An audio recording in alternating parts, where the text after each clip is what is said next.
Hi students, welcome to ASF Academy. This is Femi.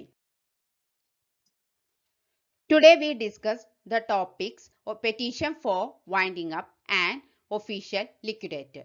ഈ വീഡിയോയിൽ നമ്മൾ മെയിൻ ആയിട്ട് വൈൻഡ് അപ്പിന് വേണ്ടി ആരെല്ലാം പെറ്റീഷൻ കൊടുക്കുന്നു, പിന്നെ ഒഫീഷ്യൽ ലിക്വിഡേറ്റർ എന്താണെന്നും അദ്ദേഹത്തിന്റെ ഡ്യൂട്ടീസും അദ്ദേഹത്തിന്റെ പവറും എല്ലാമാണ് പറയാൻ പോകുന്നത്.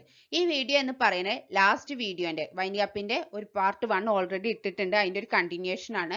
അതിൽ നമ്മൾ കമ്പൽസറി വൈൻഡിങ് അപ്പ് എന്താണെന്നെല്ലാം പറഞ്ഞിട്ടുണ്ടായിരുന്നു. ആ വീഡിയോ കണ്ടിട്ടില്ലെങ്കിൽ ഇതിന്റെ ഡിസ്ക്രിപ്ഷൻ ബോക്സിൽ അതിന്റെ ലിങ്ക് കൊടുക്കാം. ഓക്കെ, അപ്പൊ നമുക്ക് സ്റ്റാർട്ട് ചെയ്യാം. ഫസ്റ്റ് പറയുന്നത് petition for winding up. Winding അപ്പിന്റെ പ്രോസസ്സിന് വേണ്ടി ആരെല്ലാം പെറ്റീഷൻ കൊടുക്കും എന്നാണ്.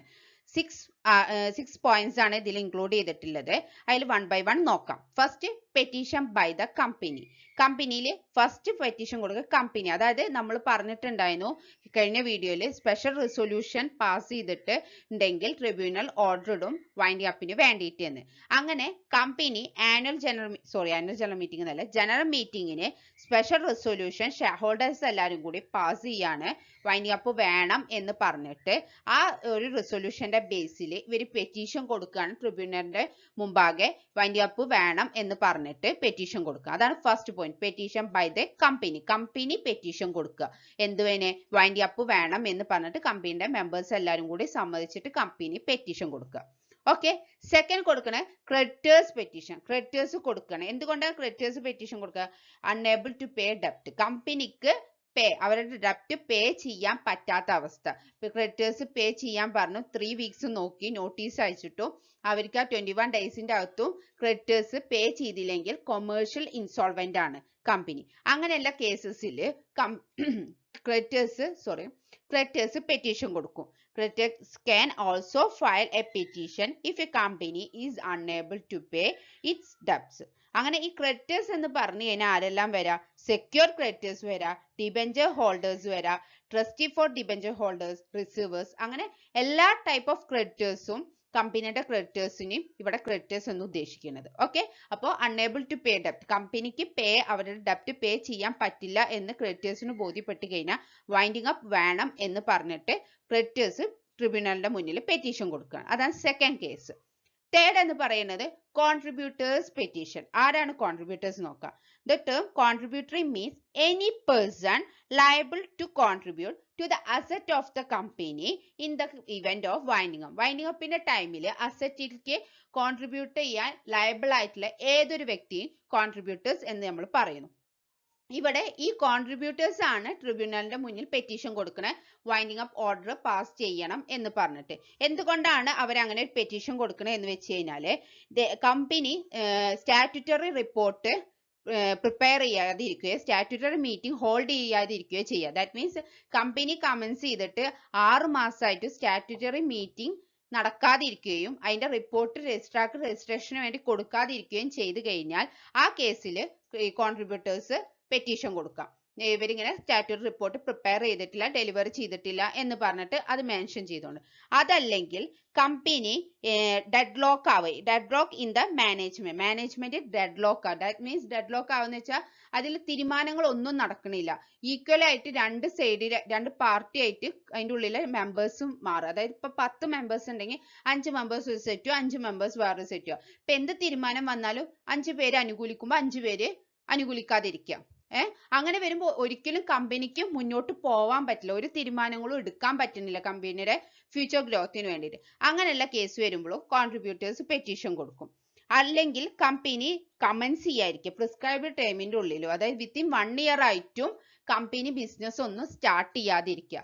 അങ്ങനെ വരുമ്പോഴും കോൺട്രിബ്യൂട്ടേഴ്സ് പെറ്റീഷൻ കൊടുക്കുക.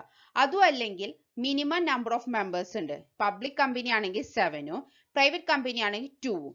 ആ ഒരു മിനിമം നമ്പേഴ്സ് ഇല്ല എന്നുണ്ടെങ്കിലും കോൺട്രിബ്യൂട്ടേഴ്സ് പെറ്റീഷൻ കൊടുക്കും. കാരണം അങ്ങനെ മിനിമം നമ്പേഴ്സ് ഇല്ല എന്നുണ്ടെങ്കിൽ മോർ ദാൻ 6 മന്ത്സ് അങ്ങനെ കമ്പനി മിനിമം നമ്പേഴ്സ് ഇല്ലാതെ റൺ ചെയ്ത് കഴിഞ്ഞാൽ പേഴ്സണൽ ലയബിലിറ്റി ആയിട്ട് അതിലുള്ള മെമ്പേഴ്സിന് മാറും. അപ്പോൾ അങ്ങനെ വരുമ്പോഴും കോൺട്രിബ്യൂട്ടേഴ്സ് പെറ്റീഷൻ കൊടുക്കുകയാണ് കമ്പനി വൈൻഡിങ് അപ്പ് ചെയ്യണം എന്ന് പറഞ്ഞിട്ട്. ഓക്കെ, ഒന്നല്ലെങ്കിൽ സ്റ്റാറ്റ്യൂട്ടറി മീറ്റിംഗ് നടത്താതിരിക്കുക, അല്ലെങ്കിൽ ഡെഡ്ലോക്ക് ഇൻ ദ മാനേജ്മെന്റ്, അല്ലെങ്കിൽ കമ്പനി ബിസിനസ് കമൻസ് ചെയ്യാതിരിക്കുക, അത് മിനിമം നമ്പർ ഇല്ലാതിരിക്കുക. ഇങ്ങനെയുള്ള കേസുകളൊക്കെ വന്നാൽ കോൺട്രിബ്യൂട്ടേഴ്സ് ട്രിബ്യൂണലിന്റെ മുന്നിൽ പെറ്റീഷൻ കൊടുക്കും, വൈൻഡിങ് അപ്പ് ഓർഡർ പാസ് ചെയ്യണം എന്ന് പറഞ്ഞിട്ട്. നെക്സ്റ്റ് ഫോർത്ത് വൺ പറയുന്നത് ജോയിന്റ് പെറ്റീഷൻ. ജോയിന്റ് പെറ്റീഷൻ എന്ന് പറയുന്നത് മേലെ പറഞ്ഞിട്ടില്ല, കമ്പനി ആവട്ടെ, ക്രെഡിറ്റേഴ്സ് ആവട്ടെ, കോൺട്രിബ്യൂട്ടേഴ്സ് ആവട്ടെ, ഇവരിൽ ഏതെങ്കിലും 2 പേരോ അല്ലെങ്കിൽ 3 പേരോ ഒന്നിച്ച് ചേർന്ന് കൊടുക്കുന്ന പെറ്റീഷനെയാണ് joint petition by all or any of the parties specified in 1, 2, 3 whether together or separately ആണെങ്കിൽ അങ്ങനെ കൊടുക്കുന്ന പെറ്റീഷൻ നമ്മൾ എന്ത് പറയും? ജോയിന്റ് പെറ്റീഷൻ എന്ന് പറയുന്നു. ഓക്കെ, ഇനി ഫിഫ്ത്ത് പോയിന്റ് എന്ന് പറയുന്നത് രജിസ്ട്രാർസ് പെറ്റീഷൻ. രജിസ്ട്രാർ കൊടുക്കുകയാണ് പെറ്റീഷൻ. ഈ പറഞ്ഞ പോലെ കോൺട്രിബ്യൂട്ടേഴ്സിൽ പറഞ്ഞ അതേ പോയിന്റ്സ് തന്നെ രജിസ്ട്രാറുടെ കേസിലും വരുന്നത്.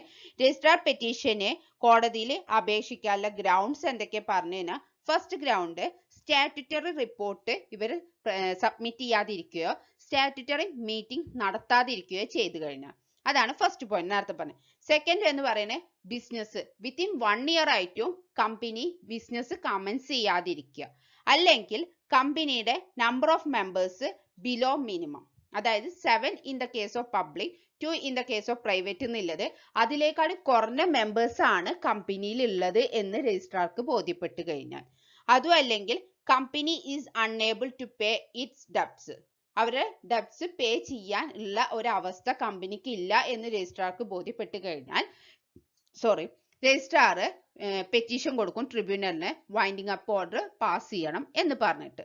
ഓക്കെ, ഇനി സിക്സ്ത് പോയിന്റ് എന്ന് പറയുന്നത് central government petition. Central government petition കൊടുക്കുന്നത് എങ്ങനെയുള്ള കേസിലാണ് സെൻട്രൽ ഗവൺമെന്റ് പെറ്റീഷൻ കൊടുക്കുക എന്ന് വെച്ച് കഴിഞ്ഞാല്, കമ്പനിയുടെ ക്രെഡിറ്റേഴ്സിനോ മെമ്പേഴ്സിനോ അല്ലെങ്കിൽ കമ്പനിയോട് റിലേറ്റഡ് ഉള്ള ആർക്കെങ്കിലും ഈ കമ്പനി ബിസിനസ് കണ്ടക്ട് ചെയ്യുന്നതുകൊണ്ട് എന്തെങ്കിലും ഇന്റൻഡ് ടു ഡീഫ്രോഡ്, അവർക്ക് എന്തെങ്കിലും ഡീഫ്രോഡ് ആയിട്ടാണ് ഇന്റൻഡ് ചെയ്യുന്നത് ബിസിനസ് എന്നുണ്ടെങ്കിൽ, അങ്ങനെയുള്ള കേസ് സെൻട്രൽ ഗവൺമെന്റ് ബോധ്യപ്പെടുത്തി കഴിഞ്ഞാൽ സെൻട്രൽ ഗവൺമെന്റ് പെറ്റീഷന് കൊടുക്കും ട്രിബ്യൂണലിൽ. അതല്ലെങ്കിൽ കമ്പനിയുടെ മാനേജ്മെന്റ് കമ്പനിക്ക് അല്ലെങ്കിൽ management of its affairs have been misconduct towards the company, അതിന്റെ മാനേജ്മെന്റിലുള്ള ആൾക്കാർ കമ്പനിക്ക് മിസ്കണ്ടക്ട് ആയിട്ടാണ് അവരുടെ വർക്ക് ചെയ്യണമെന്നുണ്ടെങ്കിൽ, അതായത് കമ്പനി അവർ നല്ല രീതിയിലല്ല കൊണ്ടുപോണ് എന്ന് സെൻട്രൽ ഗവൺമെന്റിന് ബോധ്യപ്പെട്ട് കഴിഞ്ഞാൽ അവർ പെറ്റീഷൻ കൊടുക്കും. Last one but not least, ഇന്ത്യയുടെ ഇന്റഗ്രിറ്റിക്കോ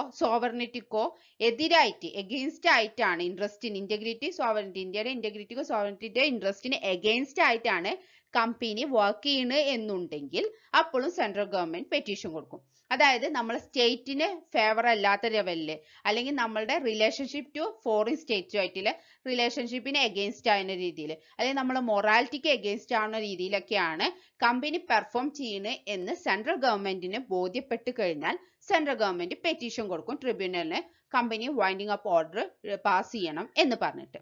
ഇങ്ങനെ 6 കേസസ് ആണ് ഇവിടെ വരുന്നത് പെറ്റീഷൻ കൊടുക്കുക. ഒന്നല്ലെങ്കിൽ പെറ്റീഷൻ ബൈ ദ കമ്പനി, അല്ലെങ്കിൽ പെറ്റീഷൻ ബൈ ദ ക്രെഡിറ്റേഴ്സ്, അല്ലെങ്കിൽ പെറ്റീഷൻ ബൈ ദ കോൺട്രിബ്യൂട്ടേഴ്സ്, അല്ലെങ്കിൽ joint petition, petition by the registrar, petition by the central government. Okay, മനസ്സിലായെന്ന് വിചാരിക്കുന്നു. Next official liquidator. Official liquidator under the section 275. 275ലാണ് official ലിക്വിഡേറ്റേഴ്സിനെ കുറിച്ചിട്ട് company act 2013 mention ചെയ്തിട്ടുണ്ട്.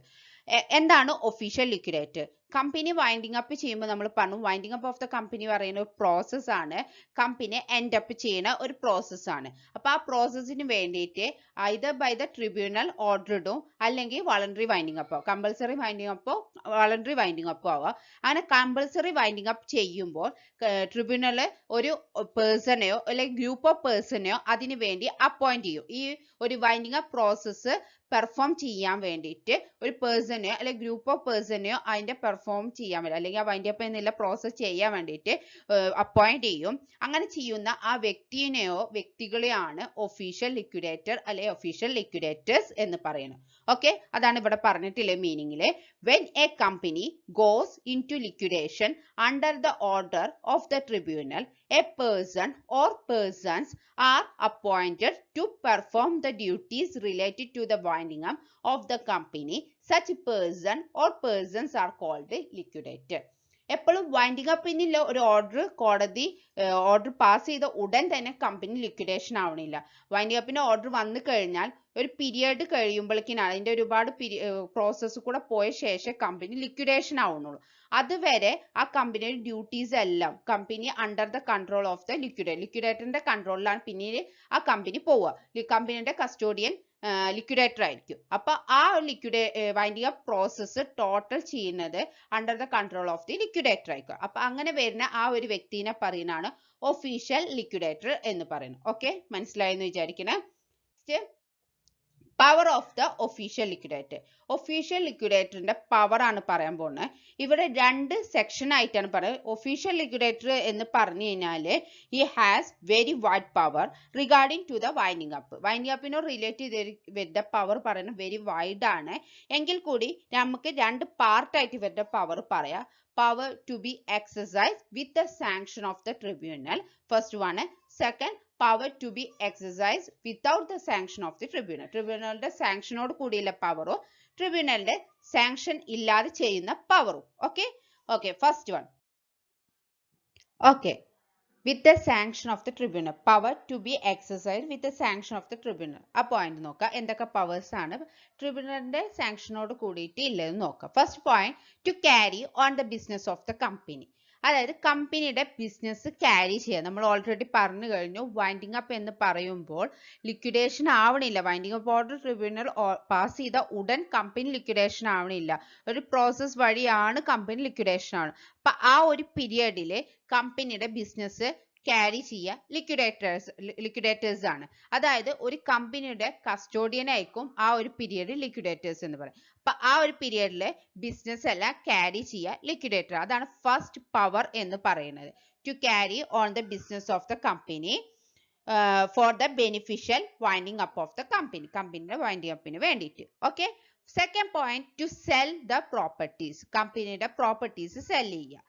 ഇതാണ് second power എന്ന് പറയുന്നത്. ഈ പ്രോപ്പർട്ടീസ് എന്ന് പറയുന്നത് മൂവബിൾ പ്രോപ്പർട്ടീസും ആവാം ഇമ്മൂവബിൾ പ്രോപ്പർട്ടീസും ആവാം.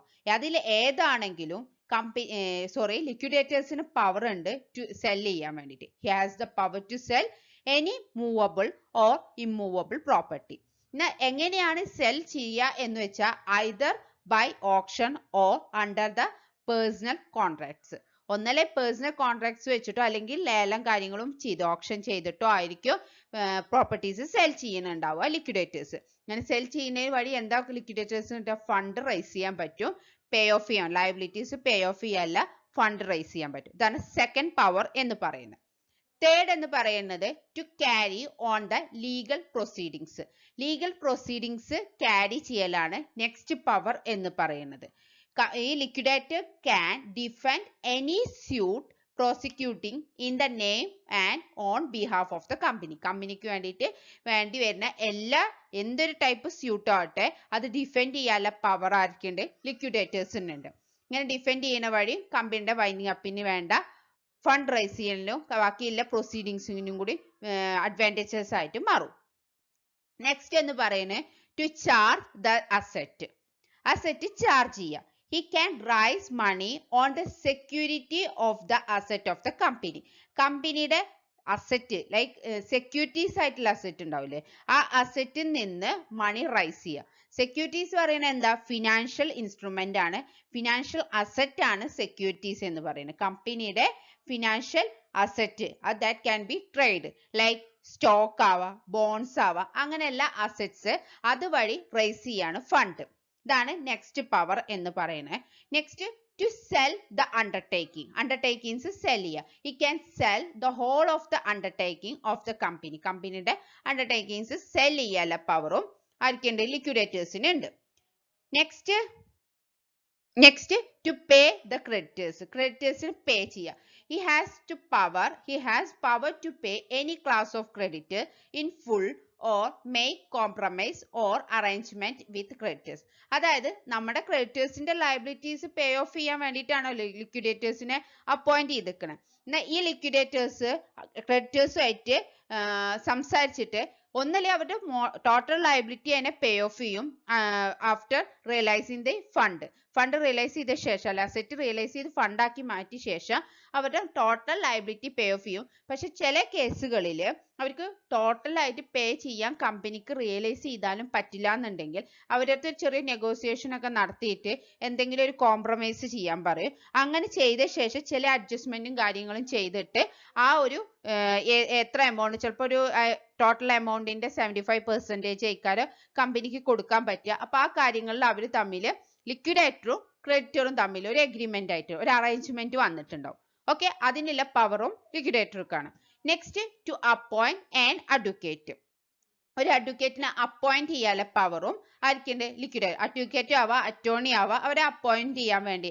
എന്തിനു വേണ്ടിയിട്ടാ? അസിസ്റ്റ് ചെയ്യാൻ വേണ്ടിയിട്ട്. ലിക്വിഡേറ്ററിനെ അസിസ്റ്റ് ചെയ്യാൻ വേണ്ടിയിട്ട് ഒരു അഡ്വക്കേറ്റിനെ അപ്പോയിന്റ് ചെയ്യാനുള്ള പവറും ആർക്കുണ്ട്? ലിക്വിഡേറ്റർക്ക് ഉണ്ട്. He can appoint an advocate or attorney to appear before the court to assist him in the performance of his duties. അവരുടെ ഡ്യൂട്ടീസ് പെർഫോം ചെയ്യുമ്പോൾ അസിസ്റ്റ് ചെയ്യാൻ വേണ്ടിയിട്ട്. കാരണം നമ്മൾ ഒഫീഷ്യൽ ലിക്വിഡേറ്റേഴ്സ് എന്ന് പറയുന്ന ഒരു പേഴ്സണോ ഗ്രൂപ്പ് ഓഫ് പേഴ്സണോ ആവാന്ന് പറഞ്ഞിട്ടുണ്ടായിരുന്നല്ലോ. അത് പറയും ചിലപ്പോൾ സ്റ്റാറ്റർ അക്കൗണ്ട്സ് ആവാം, ചിലപ്പോൾ കമ്പനി സെക്രട്ടറീസ് ആവും, ചില ടൈമിൽ അഡ്വക്കേറ്റ്സ് തന്നെ ആയിരിക്കും. അപ്പം മറ്റ് കമ്പനി സെക്രട്ടറിയോ ചാർട്ടർ അക്കൗണ്ട്സ് ഒക്കെ ആണെങ്കിൽ അവർക്ക് ഒരു ഗൈഡൻസിന് വേണ്ടിയിട്ട് അവർ അഡ്വക്കേറ്റിനും കൂടി എന്ത് ചെയ്യാം? അപ്പോയിന്റ് ചെയ്തിട്ടുണ്ടാവും. Okay, next, to disclaim any property. Official liquidator has a power to disclaim any burdensome property or unprofitable contract. എന്തെങ്കിലും unprofitable ആയിട്ടുള്ള കോൺട്രാക്റ്റോ burdensome പ്രോപ്പർട്ടീസോ കമ്പനിയിൽ ഉണ്ട് എന്നുണ്ടെങ്കിൽ അത് ഡിസ്ക്ലൈം ചെയ്യാൻ ഉള്ള പവറും ആർക്കുണ്ട്? ലിക്വിഡേറ്റർ. കാരണം അത് കണ്ടിന്യൂ ചെയ്തിട്ട് കാര്യമില്ല എന്നുണ്ടെങ്കിൽ അത് ഡിസ്ക്ലൈം ചെയ്യാനുള്ള പവറും ആർക്കുണ്ട്? ലിക്വിഡേറ്റർ, ഒഫീഷ്യൽ ലിക്വിഡേറ്റർക്ക് ഉണ്ട്. Next, to compromise. To compromise എന്ന് പറയുന്നത് ഇതൊരു നമ്മൾ നേരത്തെ പറഞ്ഞു ക്രെഡിറ്റേഴ്സുമായിട്ട് സംസാരിച്ചിട്ട് ഒരു അറേഞ്ച്മെന്റ്സിലേക്ക് ലിക്വിഡേറ്റർ എത്തും പറഞ്ഞു. അതേപോലത്തെ കോൺട്രിബ്യൂട്ടേഴ്സിന്റെ അടുത്തും ഡെപ്റ്റേഴ്സുമായിട്ട് സംസാരിച്ചിട്ട് സെയിം ഒരു അറേഞ്ച്മെന്റ് എത്തും. അതായത് he has to power make compromise for the calls, debts and other liabilities with the contributors or debtors of the company. കമ്പനിയുടെ ഡെപ്റ്റേഴ്സും ആയിട്ടോ കോൺട്രിബ്യൂട്ടേഴ്സും ആയിട്ടോ എന്തെങ്കിലും ലയബിലിറ്റി ഉണ്ട്, ദാറ്റ് മീൻസ് അവരെന്തെങ്കിലും കോൾസ് ബാക്കി തരാനുണ്ട് അല്ലെങ്കിൽ എന്ത് ഡെപ്റ്റ്സ് ബാലൻസ് ഉണ്ട് എന്നുണ്ടെങ്കിൽ അതിന്റെ ഒരു അറേഞ്ച്മെന്റ്സ് ക്രെഡിറ്റേഴ്സുമായിട്ട് ചെയ്ത പോലെ തന്നെ ഇവിടെ ഒഫീഷ്യൽ ലിക്വിഡേറ്റേഴ്സ് ചെയ്യും. അതിനുള്ള പവറും ആർക്കാണ്? ഒഫീഷ്യൽ ലിക്വിഡേറ്റേഴ്സിനാണ്. Okay, last but not least, to distribute the മണി.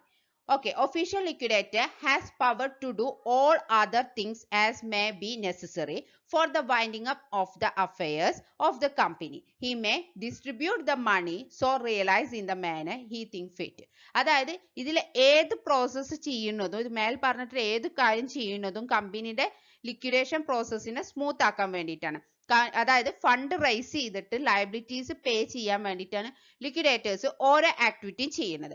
അങ്ങനെ ഒന്നിച്ച് നമുക്ക് ഫണ്ട് നമ്മൾക്ക് അറേഞ്ച് ചെയ്യാൻ പറ്റണമെന്നില്ല. സ്റ്റെപ്പ് ബൈ സ്റ്റെപ്പ് ആയിട്ടേക്കാണ് ഫണ്ട് അറേഞ്ച് ചെയ്യുക. അപ്പൊ കിട്ടുന്ന കാശിനനുസരിച്ച് ലിക്വിഡേറ്റേഴ്സ് ബെസ്റ്റ് വേയില് അവരെ ലയബിലിറ്റീസ് പേ ഓഫ് ചെയ്തുകൊണ്ടേ ഇരിക്കും. അപ്പൊ ഒരു വ്യക്തിക്ക് ഇപ്പോൾ ഫോർ എക്സാമ്പിൾ ഒരു വ്യക്തിക്ക് 2 crores അല്ലെങ്കിൽ 3 crores കൊടുക്കാണ്ടെങ്കിൽ ഒരു വൺ ടൈം പേയ്മെന്റ് വഴി 2 crores 3 crores പേ ചെയ്യണമെന്നില്ല. സ്റ്റെപ്പ് ബൈ സ്റ്റെപ്പ് അദ്ദേഹം പേ ചെയ്തുകൊണ്ടിരിക്കും. ഓക്കെ, ഇത്രയും പോയിന്റ്സ് ആണ് സാങ്ഷൻ ചെയ്തത്. Sanction with the sanction of the ട്രിബ്യൂണലിൽ വരുന്നത്. Okay, next, without the sanction of the tribunal. നേരത്തെ പറഞ്ഞ with the sanction of the ട്രിബ്യൂണലിൽ വരുന്ന പവേഴ്സ് പറഞ്ഞു. Next, without the sanction of the ട്രിബ്യൂണലിൽ വരുന്ന പവറുകളാണ് പറയുന്നത് ഒഫീഷ്യൽ ലിക്വിഡേറ്റർ. അതിൽ ഫസ്റ്റ് പോയിന്റ് പറയും to inspect the records inspect ചെയ്യുക. കമ്പനിയുടെ റെക്കോർഡ്സ് അല്ലെങ്കിൽ കമ്പനിയുടെ റിട്ടേൺസ് ഉണ്ടാവില്ലേ, അതെല്ലാം രജിസ്റ്ററിൽ ഫയൽ ചെയ്തിട്ടുള്ള ആ റിട്ടേൺസ് എല്ലാം രജിസ്ട്രാറുടെ കയ്യിൽ നിന്ന് ഇൻസ്പെക്ട് ചെയ്യാനുള്ള അധികാരം ആർക്കുണ്ട്? ഒഫീഷ്യൽ ലിക്വിഡേറ്റർക്ക് ഉണ്ട്. Without the payment of any fee, ഒരു ഫീയും കൊടുക്കാതെ തന്നെ അത് ഇൻസ്പെക്ട് ചെയ്യാനുള്ള അധികാരം ഒഫീഷ്യൽ ലിക്വിഡേറ്ററിനുണ്ട്. ഓക്കെ, നെക്സ്റ്റ് എന്ന് പറയും to use the seal of the company. കമ്പനിയുടെ സീല് യൂസ് ചെയ്യാനുള്ള പവർ. അതായത് കമ്പനി നമ്മൾ നേരത്തെ പറഞ്ഞു കമ്പനിയുടെ ബിസിനസ് ക്യാരി ചെയ്യുന്നത് ഒഫീഷ്യൽ ലിക്വിഡേറ്റർ ആണ്.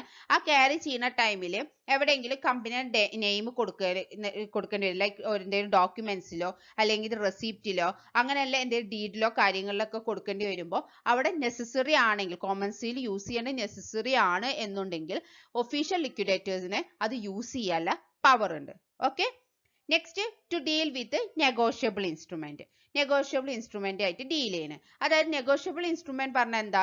Bill of exchange, cheque, promissory note, അങ്ങനെയൊക്കെയുള്ള നെഗോഷ്യബിൾ ഇൻസ്ട്രുമെന്റ് കമ്പനിയുടെ പേരിൽ മേക്ക് ചെയ്യാനോ അല്ലെങ്കിൽ ഡ്രോ ചെയ്യാനോ ആക്സെപ്റ്റ് ചെയ്യാനോ എൻഡോഴ്സ് ചെയ്യാനോ ഒക്കെ ഉള്ള പവർ ഒഫീഷ്യൽ ലിക്വിഡേറ്റർക്ക് ഉണ്ട്. ഏത് ടൈമിൽ? വിത്തിൻ ദാറ്റ് പീരിയഡ്, വൈൻഡിങ് അപ്പിന്റെ ആ പീരിയഡിൽ എന്തെങ്കിലും നെഗോഷ്യബിൾ ഇൻസ്ട്രുമെന്റ് ഡ്രോ ചെയ്യാനും എൻഡോഴ്സ് ചെയ്യാനും മേക്ക് ചെയ്യാനൊക്കെ ഉള്ള പവർ ഒഫീഷ്യൽ ലിക്വിഡേറ്ററിനുണ്ട്. Okay. Next to collect the money. Collect ചെയ്യാണ്. അതായത് ഒഫീഷ്യൽ ലിക്വിഡേറ്ററിന് എന്തെങ്കിലും കോൺട്രിബ്യൂട്ട് ചെയ്യാന്നുണ്ടെങ്കിൽ he can collect any such of money with the contributor has contributed to the company. കമ്പനിക്ക് കോൺട്രിബ്യൂട്ട് ചെയ്യാൻ എന്തെങ്കിലും എമൗണ്ട് കോൺട്രിബ്യൂട്ടറുടെ കയ്യിലുണ്ടെങ്കിൽ, ദാറ്റ് മീൻസ് കോൺട്രിബ്യൂട്ടർ പറഞ്ഞ ആരാ? Is liable to pay to the asset of the money. മണിയിലേക്ക് കൊടുക്കാൻ അധികാരപ്പെട്ട ആളാണ് കോൺട്രിബ്യൂട്ടർ എന്ന് പറയുന്നത്. Liable to contribute to the asset of the company. കമ്പനിയുടെ അസറ്റിലേക്ക് കോൺട്രിബ്യൂട്ട് ചെയ്യുക എന്ന് പറഞ്ഞിട്ടുള്ള വ്യക്തിയാണ് contributor at the time of winding അപ്പിന്റെ ടൈമിൽ. അങ്ങനെ പറഞ്ഞിട്ടുള്ള ആ വ്യക്തിയുടെ കയ്യിൽ നിന്ന് ആ കാശ് ഈടാക്കാനുള്ള പവർ ആർക്കുണ്ട്? ഒഫീഷ്യൽ ലിക്വിഡേറ്റർക്ക് ഉണ്ട്. ഓക്കെ. അതിന് എന്തെങ്കിലും നെസസറി സ്റ്റെപ്പ് എടുക്കണം എന്നുണ്ടെങ്കിൽ അത് എടുക്കാനുള്ള പവറും ഉണ്ട്. Okay. Last to appoint agent. ഏജന്റിനെ അപ്പോയിന്റ് ചെയ്യാൻ വേണ്ടിയിട്ട് ലിക്വിഡേറ്റർക്ക് എന്തെങ്കിലും ഒരു ഏജന്റിന് ആവശ്യം ഉണ്ടെങ്കിൽ അതിനെ അപ്പോയിന്റ് ചെയ്യാൻ വേണ്ടിയിട്ടുള്ള പവറോ ആയിരിക്കണം liquidator. He has power to appoint any agent to look after any business which the liquidator is unable to do himself. അദ്ദേഹത്തിന് ഒറ്റയ്ക്ക് ചെയ്യാൻ പറ്റാത്ത എന്തെങ്കിലും ഒരു സെക്ഷൻ ഉണ്ടെങ്കിൽ അത് നോക്കാൻ വേണ്ടി, എന്തെങ്കിലും ബിസിനസ് ഉണ്ടെങ്കിൽ അത് നോക്കാൻ വേണ്ടി, ഇതിന്റെ അണ്ടർ വൈൻഡിങ് അപ്പിന്റെ അണ്ടറിൽ എന്തെങ്കിലും ഉണ്ടെങ്കിൽ അത് നോക്കാൻ വേണ്ടിയിട്ട് നേരത്തെ അഡ്വക്കേറ്റിനെ അപ്പോയിന്റ് ചെയ്ത പോലെ തന്നെ ഇദ്ദേഹത്തിന് ഒരു ഏജന്റിനെ അപ്പോയിന്റ് ചെയ്യാനുള്ള പവറും ഒഫീഷ്യൽ ലിക്വിഡേറ്റർക്ക് ഉണ്ട്. ഓക്കെ. ഇത്രയാണ് മെയിൻ ആയിട്ടുള്ള പവർ. ഫസ്റ്റ് സെക്ഷനിൽ നമ്മൾ with the sanction of the tribunal പറഞ്ഞു. ഈ സെക്ഷനിൽ without the sanction of the tribunal വരുന്ന പവേഴ്സ് പറഞ്ഞു. ഓക്കെ. ടോട്ടൽ ഒരു 10 to 15 പോയിന്റ്സ് പറഞ്ഞിട്ടുണ്ട് പവർ ആയിട്ട്. നെക്സ്റ്റ് നമ്മൾ duties of the official liquidator. Official ലിക്വിഡേറ്ററുടെ ഡ്യൂട്ടീസ് ആണ് പറയാൻ പോകുന്നത്. അതിൽ principal duties of the official liquidators main ആയിട്ട് വരുന്ന ഡ്യൂട്ടീസ് ആണ് ഇവിടെ പറയുന്നത്. ഫസ്റ്റ് ഡ്യൂട്ടി അറിയുന്നത് എന്താ? To conduct the winding up process. Winding up process conduct ചെയ്യുക. ഒഫീഷ്യൽ ലിക്വിഡേറ്റർ അപ്പോയിന്റ് ചെയ്തിരിക്കണ നമ്മൾ എന്തിനാണ്? കോടതി അപ്പോയിന്റ് ചെയ്തിരിക്കണ എന്തിനാണ്? വൈൻഡിങ് അപ്പ് പ്രോസസ്സ് ചെയ്യാൻ വേണ്ടിയിട്ട്. ആ പറഞ്ഞ പ്രോസസ്സ് കണ്ടക്ട് ചെയ്യുക എന്നുള്ളതാണ് ഒഫീഷ്യൽ ലിക്വിഡേറ്റർ പ്രൈമറി ഡ്യൂട്ടി എന്ന് പറയുന്നത്. ലിക്വിഡേഷൻ ചെയ്യാൻ ഒരു കമ്പനി ലിക്വിഡേറ്റ് ആവുമ്പോൾ അതിൽ വരുന്ന അസറ്റ് എല്ലാം, ആ കമ്പനിയുടെ അസറ്റ് എല്ലാം റിയലൈസ് ചെയ്തിട്ട് ആ ഫണ്ടിൽ നിന്ന് ലയബിലിറ്റീസ് എല്ലാം പേ ഓഫ് ചെയ്തിട്ട് എന്തെങ്കിലും സർപ്ലസ് ഉണ്ട് എന്നുണ്ടെങ്കിൽ ഷെയർ ഹോൾഡേഴ്സിന് അത് ഡിവൈഡ് ചെയ്ത് കൊടുക്കുക. അവരുടെ റൈറ്റ്സ് അനുസരിച്ച് ഓരോ ഷെയർ ഹോൾഡേഴ്സിന്റെ റൈറ്റ്സ് അനുസരിച്ച് ഡിവൈഡ് ചെയ്യുക. ഇതാണ് ഒരു ഒഫീഷ്യൽ ലിക്വിഡേറ്ററിന്റെ പ്രൈമറി ഡ്യൂട്ടി എന്ന് പറയുന്നത്. സെക്കൻഡ് ഡ്യൂട്ടി അറിയുന്നത് to submit the preliminary report to the tribunal. ട്രിബ്യൂണലിന്റെ മുന്നിൽ ഒരു പ്രിലിമിനറി റിപ്പോർട്ട് സബ്മിറ്റ് ചെയ്യുക. ഓക്കെ. ഒരു വൈൻഡിങ് അപ്പ് പ്രോസസ്സ് ചെയ്യണം പറഞ്ഞിട്ട് പെറ്റീഷൻ, നമ്മൾ ഓൾറെഡി പറഞ്ഞു ആരൊക്കെ പെറ്റീഷൻ കൊടുക്കുക.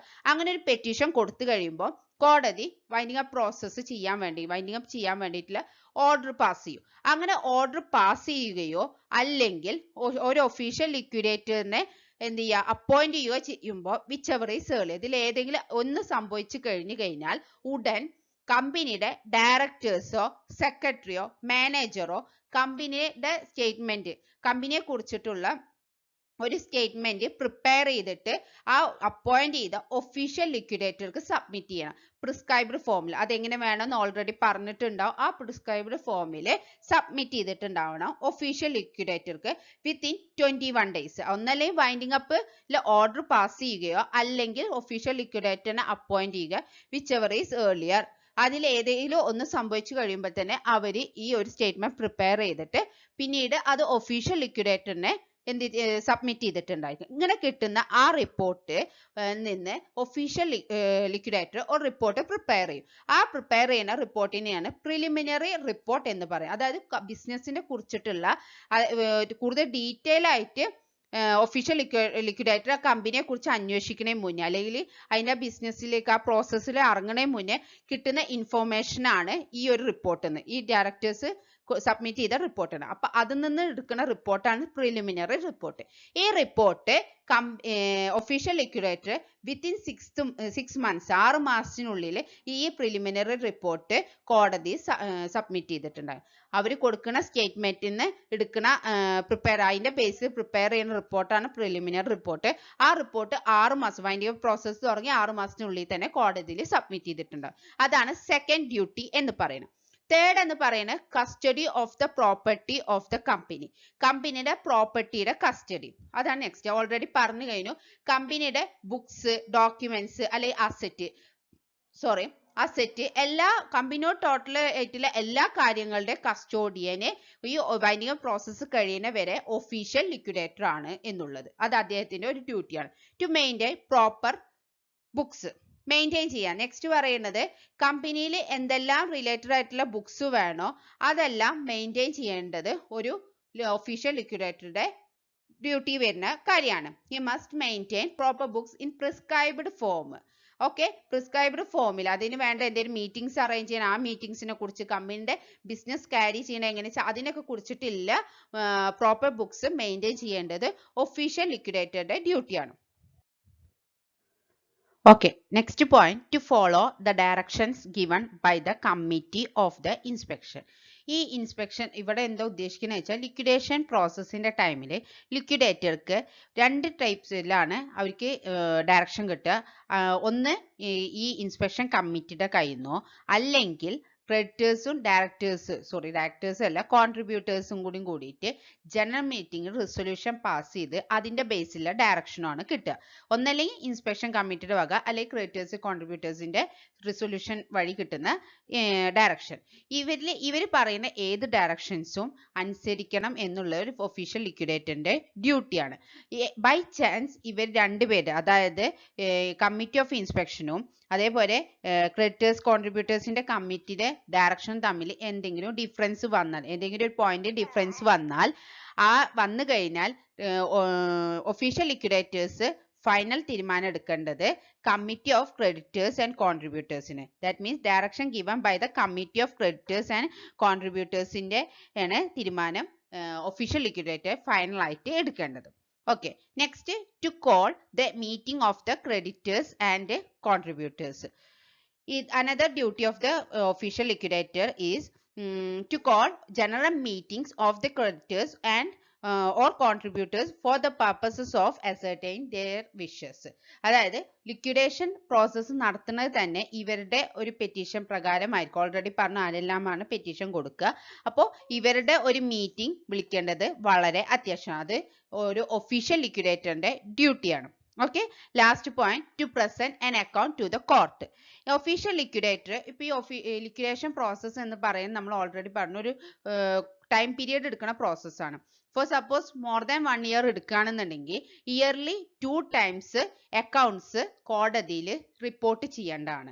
എന്തിന്റെ accounts? Office receipt and payments. ലിക്വിഡേറ്ററിന്റെ റെസിപ്റ്റ്സ് ആൻഡ് പേയ്മെന്റ്സ് അക്കൗണ്ട്സ് കോടതിയിൽ സബ്മിറ്റ് ചെയ്യണം ട്വൈസ് ഇൻ എ ഇയർ. ഒരു ഇയറിൽ 2 പ്രാവശ്യമെങ്കിലും. ഇങ്ങനെയുള്ള അക്കൗണ്ട്സിന്റെ റിപ്പോർട്ട്സ് കോടതി അതിന്റെ ഒരു കോപ്പി രജിസ്ട്രാർക്ക് ഫയൽ ചെയ്യാൻ വേണ്ടി സെൻഡ് ചെയ്യും. വേറൊരു കോപ്പി കീപ്പ് ചെയ്യും ഈ ക്രെഡിറ്റേഴ്സിനോ കോൺട്രിബ്യൂട്ടേഴ്സിനോ അതല്ലെങ്കിൽ ഏതെങ്കിലും ഇൻട്രസ്റ്റഡ് പാർട്ടീസിനോ ഇൻസ്പെക്ഷൻ നടത്താൻ വേണ്ടി ഒരു കോപ്പി മാറ്റിവെക്കും. ഇത്രയാണ് മെയിൻ ആയിട്ട് വരുന്ന ഡ്യൂട്ടീസ്, ഒഫീഷ്യൽ ലിക്വിഡേറ്റേഴ്സിന്റെ ഡ്യൂട്ടീസ് എന്ന് പറയുന്നത്. ഓക്കെ, അപ്പോൾ ഇന്നത്തെ വീഡിയോയിൽ ഇത്രയേ ഉള്ളൂ. നമ്മൾ ലിക്വിഡേഷനെ കുറിച്ചിട്ട് ഒഫീഷ്യൽ ലിക്വിഡേറ്റേഴ്സിന് എന്താണെന്നും അതിന്റെ പവർ ആൻഡ് ഡ്യൂട്ടീസ് ഒക്കെയാണ് പറഞ്ഞത്. ഈ വീഡിയോ നിങ്ങൾക്ക് ഇഷ്ടമായി എന്ന് വിചാരിക്കുന്നു. നിങ്ങൾക്ക് ഇഷ്ടമായിട്ടുണ്ടെങ്കിൽ ഉറപ്പായിട്ടും നിങ്ങളെ ഫ്രണ്ട്സിന് വേണ്ടി ഷെയർ ചെയ്യുക, അതേപോലെ ലൈക്ക് ചെയ്യുക. നിങ്ങൾ ഈ ചാനൽ ആദ്യമായിട്ടാണ് കാണുന്നുണ്ടെങ്കിൽ സബ്സ്ക്രൈബ് ചെയ്യുക, കൂടുതൽ ബെല്ലൈക്കനും കൂടി പ്രസ് ചെയ്യുക. ബെല്ലൈക്കനിൽ ഓൾ എന്ന് കൊടുത്താലേ നോട്ടിഫിക്കേഷൻ വരുള്ളൂ. ഓക്കെ, എന്തെങ്കിലും കമന്റ് ഉണ്ടെങ്കിൽ എന്തെങ്കിലും നിങ്ങൾക്ക് ഡൗട്ട്സോ കാര്യങ്ങളുണ്ടെങ്കിൽ കമന്റ് ചെയ്യുക. കമന്റിൽ എന്തെങ്കിലും ഇമ്പ്രൂവ് ചെയ്യാണ്ടെങ്കിൽ ആ കാര്യങ്ങൾ കമന്റ് പറയാ എങ്കിൽ മാത്രമേ എനിക്ക് ഇമ്പ്രൂവ് ചെയ്യാൻ പറ്റൂ. Okay, thank you. Have A nice day.